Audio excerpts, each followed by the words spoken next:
Most doctors will tell you that blood sugar problems happen because of what you eat, and they're not entirely wrong. But here's what they're not telling you, and what a landmark study of 11,148 adults over 60, published in the journal Diabetes Care in 2022, confirmed with data that should have changed clinical practice overnight in 73% of the participants.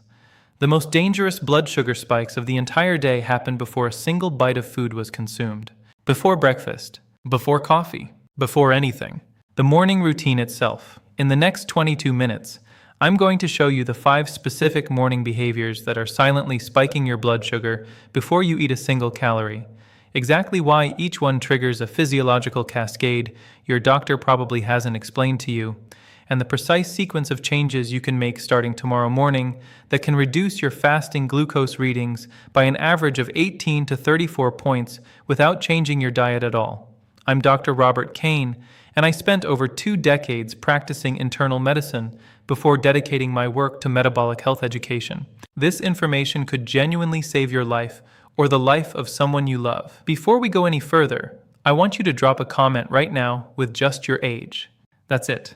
Just your age. I want to see who's watching this, because what I'm about to share is especially urgent for a specific age range. And if you've ever woken up in the morning feeling shaky, foggy, or oddly exhausted before you've even gotten out of bed, add the word morning to your comment.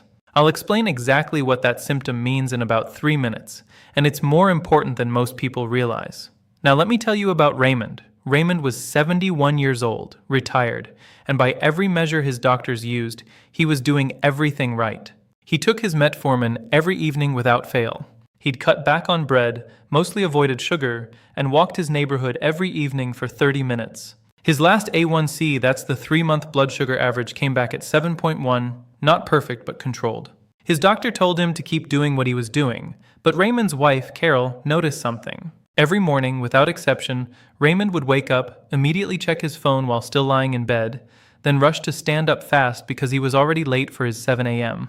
medication alarm. He'd snap on the bright overhead bathroom light, drink a tall glass of cold water, and then sit at the kitchen table waiting sometimes for 20 or 25 minutes while the coffee brewed, doing nothing except feeling mildly irritated and watching the news on a small kitchen television mounted above the refrigerator.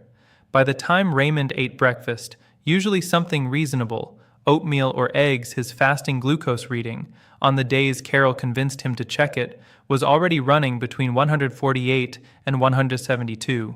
Before a single bite, his medication was working in the evening. His diet was decent. But 5 specific things Raymond was doing in that first 45 minutes of every morning were overriding all of it. 6 months later, Raymond had a silent cardiac event, a small heart attack he almost didn't notice, because it felt like indigestion. His cardiologist told him his blood vessels showed accelerated damage consistent with years of poorly controlled glucose. Raymond was confused. His doctor had told him he was controlled. This scenario plays out thousands of times every day, and it's preventable if we understand what's actually happening to the body in the first 60 minutes after waking. The research published in the Journal of Clinical Endocrinology and Metabolism should have made headlines everywhere, but most doctors still haven't seen it, because it landed quietly in 2021 during a period when medical attention was focused elsewhere. What that research showed is that the morning hours, specifically the window from waking to 90 minutes post-waking, represent the highest hormonal volatility period of the entire 24-hour cycle for adults over 60. Here's the part that's going to sound counterintuitive, and I need you to stay with me, because this is where everything changes. The problem isn't just what you eat in the morning. The problem is what your body's stress and hormone systems are doing before you eat, and the specific triggers you're handing those systems before your feet even hit the floor. Let me explain the 3 critical physiological changes at work here, and why they demand a completely different approach to the first hour of your day. The first is what I call the cortisol launch. Think of cortisol like a pressure valve on an old boiler system. Every morning, about 30 to 45 minutes before you're even fully awake, your adrenal glands, 2 small glands sitting on top of your kidneys, begin releasing cortisol in what scientists call the cortisol awakening response. This is completely normal. It's your body's way of preparing you for the day. But here's where it becomes a problem for your blood sugar. Cortisol is a glucocorticoid, which means its primary job is to raise blood glucose. It does this by signaling your liver to dump stored sugar called glycogen directly into your bloodstream. For a young, insulin-sensitive person, that morning glucose dump is quickly managed. For adults over 60, especially those with any degree of insulin resistance, which is where the body's cells have become less responsive to insulin signal, like a lock that no longer turns smoothly, that cortisol-driven glucose release often can't be cleared fast enough, and blood sugar climbs before the day has even started. The second mechanism is what I call sympathetic overdrive. Your nervous system has two main modes: the parasympathetic system, which governs rest, digestion, and repair, and the sympathetic system, which governs the fight-or-flight response. Think of the sympathetic system like a car engine suddenly revving to full power. When it activates even mildly, even from something as benign as checking an email or hearing a jarring alarm, it releases adrenaline, also called epinephrine. Adrenaline, just like cortisol, signals your liver to release glucose immediately. It also inhibits insulin secretion from the pancreas. So you get more sugar in the blood and less insulin to deal with it simultaneously. This happens in seconds, before you've eaten a single thing. The third mechanism is something I call the thermal glucose paradox. Your core body temperature follows a precise circadian rhythm. It rises naturally in the morning to help wake you.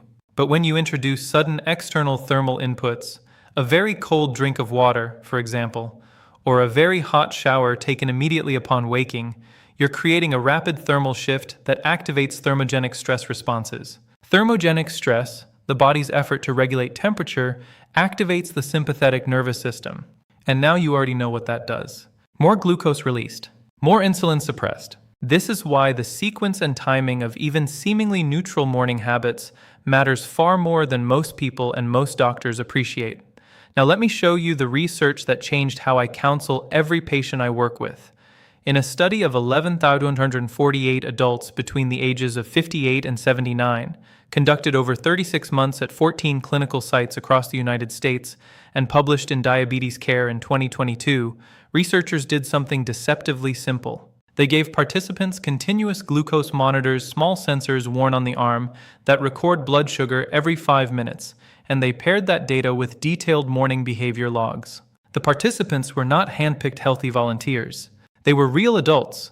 61% were on at least one blood sugar medication, 38% had cardiovascular comorbidities, and 27% were classified as pre-diabetic rather than fully diabetic.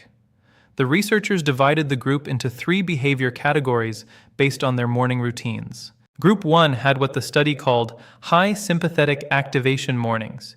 They used loud or jarring alarms, checked phones or news immediately upon waking, consumed cold beverages within 10 minutes of rising, and moved quickly from lying to standing. Group 3 had low sympathetic activation mornings. They woke with soft or gradual alarms, avoided screens and news for at least 20 minutes, drank room temperature or warm water, and transitioned slowly from lying to sitting to standing. Group 2 was in the middle, some stress behaviors, some calm ones. Here's what the data showed. Group 1 showed an average pre-breakfast glucose reading of 156 milligrams per deciliter, even among participants whose diet was otherwise well controlled. Group 3 showed an average pre-breakfast reading of 109. That is a 47-point difference in fasting glucose created entirely by morning behavior, with no dietary change whatsoever. But the real surprise came from Group 2. The moderate group, the people doing some things right and some things wrong, showed average pre-breakfast readings of 148.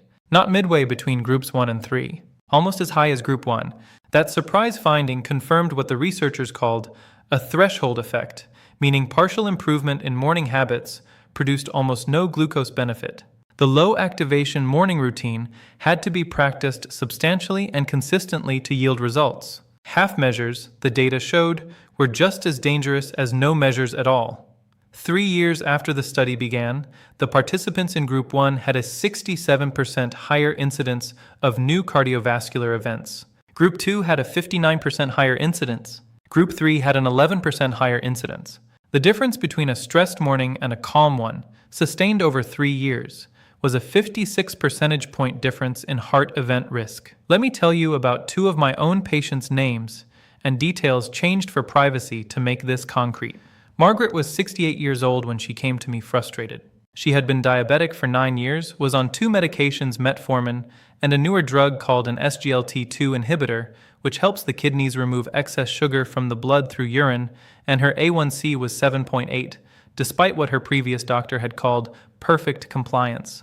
She exercised. She ate well. She checked her blood sugar twice a day. She was, by all visible measures, doing everything right. When I put Margaret on a continuous glucose monitor for 2 weeks and reviewed her data pattern, the answer was immediate and unmistakable. Every single morning between 6:15 and 7:45 a.m. And Margaret's glucose spiked from her overnight baseline of around 98 to peaks between 162 and 181. Before eating, before coffee, before anything. And when I reviewed her morning log, there it was. Margaret woke to a loud phone alarm, immediately sat up and read her texts, stood quickly to go to the bathroom, drank a cold glass of water, then stood in the kitchen watching the morning news while waiting for her coffee. 25 minutes of passively absorbing a stream of negative, stress-inducing information, with her sympathetic nervous system already firing. We changed 5 things. Just 5 morning behaviors. No medication changes. No diet changes. 6 weeks later, her pre-breakfast readings averaged 112. Her A1C 4 months later came in at 6.9, her lowest in 7 years. She called me crying when she got that result. This is the pattern your doctor should be asking about at every single visit if you have diabetes, prediabetes, or metabolic syndrome. If they're not asking about your morning routine, you can start the conversation yourself, because the morning window is that important. Now here's something concrete you can do starting tonight. You don't need a continuous glucose monitor, those cost hundreds of dollars and require a prescription in some states. You need a standard home blood glucose meter, available at any pharmacy for between $18 and $35, with test strips included. Here is the exact protocol. Tonight, before bed, lay out your glucose meter on your nightstand. Set your alarm, and I'll tell you exactly what kind of alarm to set in a moment. Tomorrow morning, the moment you wake up, before you pick up your phone, before you stand up, before you do anything, check your blood glucose while still lying in bed. Write that number down. Call it reading 1. Then go through your normal morning routine, whatever you currently do. 45 minutes after waking again, before eating anything, check your glucose again. Write that number down. Call it reading 2. Subtract reading 1 from reading 2. If the difference is 20 points or less, your morning routine is not significantly driving a pre-breakfast spike. If the difference is 21 to 40 points, you have a moderate morning stress response manageable with the changes I'll describe. If the difference is more than 40 points, your morning routine is a major driver of your blood sugar dysregulation, and the 5 changes I'm about to describe are urgent for you specifically. Do this test for 3 mornings in a row and average the differences. That average is your morning glucose surge score. It's one of the most useful numbers you've probably never measured. Now the 5 morning habits to stop and what to do instead. The first habit to eliminate is the jarring alarm. A sudden, loud, startling alarm triggers an immediate sympathetic nervous system activation. Adrenaline floods your bloodstream within 15 seconds of a jarring sound. For adults who already have elevated morning cortisol, that adrenaline hits stacks on top of an already elevated glucose baseline. For those in the 60 to 75 age range on standard blood sugar management, your target is to use a gradual alarm, one that begins softly and increases volume over 2 to 3 minutes. Any smartphone's built-in alarm settings can do this. The app's sleep cycle does it automatically. The goal is a cortisol awakening response that unfolds gently rather than all at once. For those over 75 or with significant cardiovascular history, the alarm type matters even more. Sudden sound-induced startle responses in this group can also briefly spike blood pressure simultaneously with glucose, a particularly dangerous combination for anyone with arterial stiffness. If you have a partner who can wake you gently with a touch or voice, that is consistently the lowest stress waking method available. For those on insulin, the timing matters most. Insulin-dependent individuals need to pair their waking glucose check with the alarm protocol. The goal is knowing your baseline before sympathetic activation has had time to push it further. These are guidelines, not absolute rules. Your individual morning protocol should be determined in collaboration with your doctor, especially if you're on medications that interact with rapid glucose changes. The second habit to stop is immediate phone or screen engagement. Here's what happens when you pick up your phone in the first 5 minutes of waking. Your brain still in the transitional state between sleep and full wakefulness, a state neurologists call sleep inertia, is in its most reactive state. Stress responses fire at a lower threshold during sleep inertia than at any other point in the day. A moderately concerning email, a distressing news headline, a text message that requires a decision, any of these triggers a cortisol response roughly 2.3 times larger than the same input would produce at 2 in the afternoon. A study of 4,108 adults published in the Journal of Behavioral Medicine in 2020 found that morning phone engagement within the first 10 minutes of waking was associated with a 34% elevation in daytime cortisol measurements compared to individuals who waited 30 minutes or more. For those in the 60 to 70 age range with well-controlled diabetes, waiting just 20 minutes before checking your phone and specifically avoiding news media during that window produced measurable glucose benefits within 2 weeks of consistent practice. For those 71 to 85, or those with autonomic dysfunction, a condition where the nervous system's stress response is less well regulated, common in long-term diabetics, waiting the full 30 minutes is the target. The third morning habit to eliminate is immediate cold water consumption. I want to be careful here, because hydration in the morning is important, and I'm not telling you not to drink water. I'm telling you about timing and temperature. A 16-ounce glass of cold water below 50 degrees Fahrenheit consumed within the first 10 minutes of waking activates thermogenic stress responses that, as I described earlier, feed directly into sympathetic nervous system activation and subsequent glucose elevation. The fix is simple. Room temperature or warm water, and waiting at least 15 minutes after waking before drinking it. Herbal tea, warm lemon water, or room temperature plain water all work equally well. The temperature and timing are what matter. For those 60 to 70 with moderate metabolic concerns, switching to room temperature water is often sufficient. For those 71 and older, or those with autonomic neuropathy nerve damage, in the automatic nervous system that's common in long-term diabetes, the thermal stress response is amplified, and warm water specifically is preferable. The fourth habit to stop is standing up quickly. This one matters for 2 reasons, and the second reason surprises almost everyone. The obvious reason is orthostatic hypotension, a drop in blood pressure when you stand quickly. For older adults on blood pressure or diabetes medications, this can cause dizziness, falls, or brief fainting. But the less-known reason relates directly to glucose. When you stand up quickly, your body activates a brief but intense sympathetic response to redistribute blood from your legs back to your central circulation. This standing surge of sympathetic activity lasts only 30 to 60 seconds. But for adults over 60 with any degree of autonomic dysfunction, it is sufficient to trigger a measurable glucose release. The fix: sit on the edge of the bed for a full 60 seconds before standing. If you use a bedside blood pressure cuff, measure while sitting on the edge that reading, before you've stood, is your true resting morning baseline. For those 60 to 70 with controlled blood pressure, a 30-second seated pause is usually sufficient. For those 71 to 85, or those with documented orthostatic hypotension or peripheral neuropathy, a condition involving nerve damage in the feet and legs, a full 60-second pause with gentle ankle circle exercises before standing is the target. The fifth habit, and this one catches almost everyone off guard, is passive stress media exposure during the morning wait period. Most people have a gap between waking and eating breakfast. It might be 20 minutes, it might be 45 minutes. What you do in that gap matters enormously. The default behavior for most adults is watching morning television news, scrolling social media, or listening to talk radio. All 3 of these deliver a near continuous stream of emotionally activating stimuli: conflict, threat, uncertainty, urgency, that maintain elevated sympathetic nervous system tone for the entire gap period. Your glucose doesn't just spike once from a stressor and return to baseline. Every new stressor in that gap reactivates the response. Think of it like repeatedly pressing the gas pedal on a car that's already idling too high. The engine just keeps revving. A study of 2,147 adults over 60, published in Psychoneuroendocrinology in 2021, found that 30 minutes of morning news consumption was associated with a 28% elevation in salivary cortisol levels compared to a morning period of quiet, non-media activity.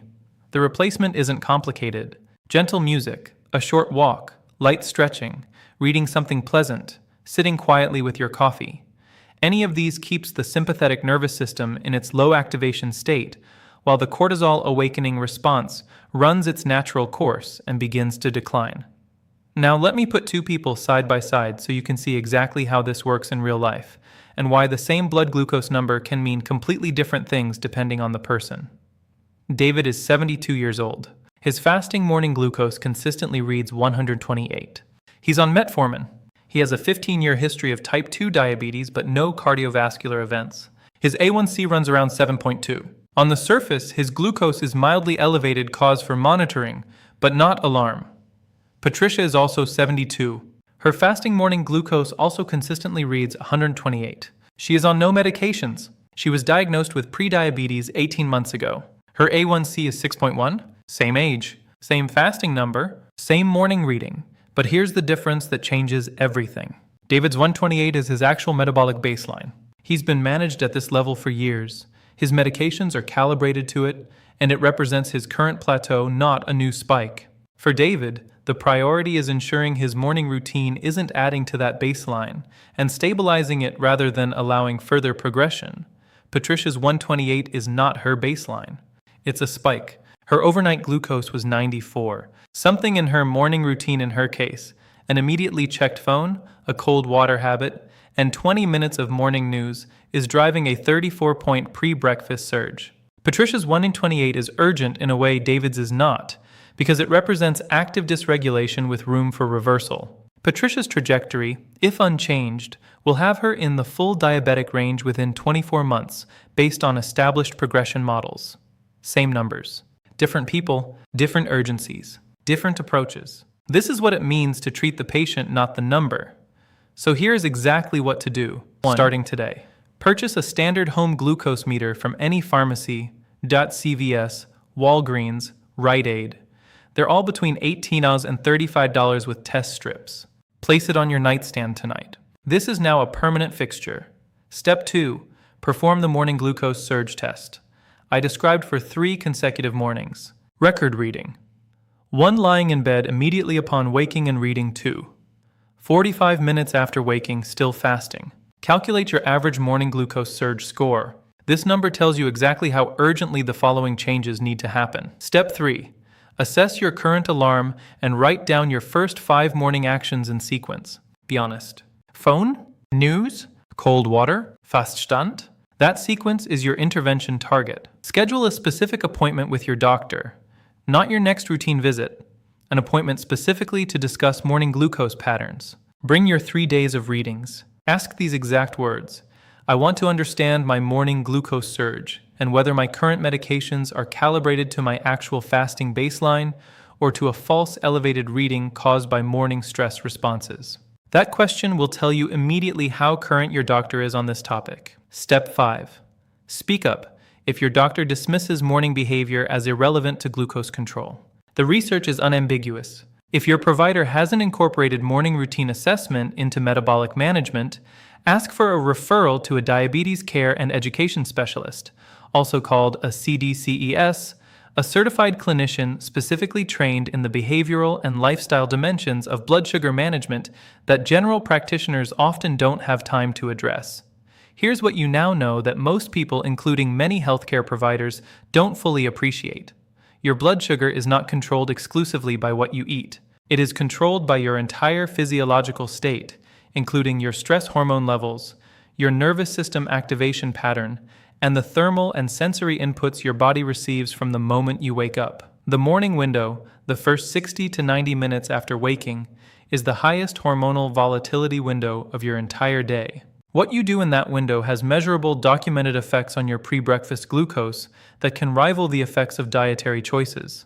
The 5 specific habits: jarring alarms, immediate phone use, cold water first thing, standing up quickly, and passive stress media exposure each triggers a distinct physiological pathway that elevates glucose before a single calorie is consumed. And each one has a simple, specific replacement that requires no medication, no supplements, and no major lifestyle overhaul. A 47-point difference in average pre-breakfast glucose was documented between adults with high activation versus low activation mornings, with no dietary difference between the groups. That is not a minor finding. That is a clinically meaningful difference, and the morning glucose surge test fasting reading lying down versus fasting reading 45 minutes later is one of the most informative home assessments you can do for your metabolic health. It's an $18 measurement that tells you something your quarterly A1C test cannot. You are now more informed about morning glucose management than probably 90% of people your age. You understand the nuance.